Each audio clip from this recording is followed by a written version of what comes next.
Class 3A Rima Khatun.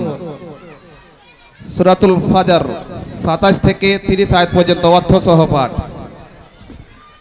আসসালামু আলাইকুম রহমাতুল্লাহি ওয়া বারাকাতু।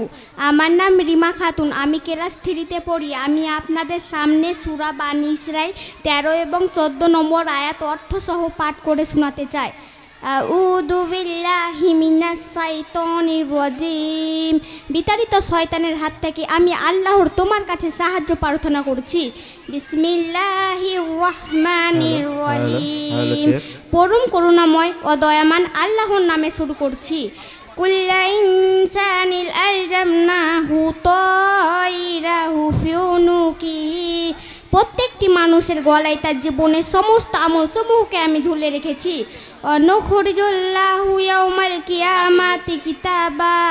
অতএব আমি সে আমল সমূহকে কিয়ামতের দিন একটি আমলনামা রূপে বের করব। ইয়ালাকা হুমান সুরা।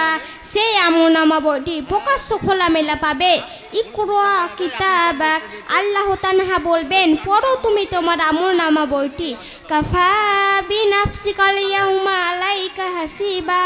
আজকে তোমার হিসাব নিকাশের জন্য তুমি যথেষ্ট হবে। আসসালামু আলাইকুম ওয়া রাহমাতুল্লাহি ওয়া বারাকাতুহু। ওয়া আলাইকুম আসসালাম ওয়া রাহমাতুল্লাহ। অসংখ্য ধন্যবাদ।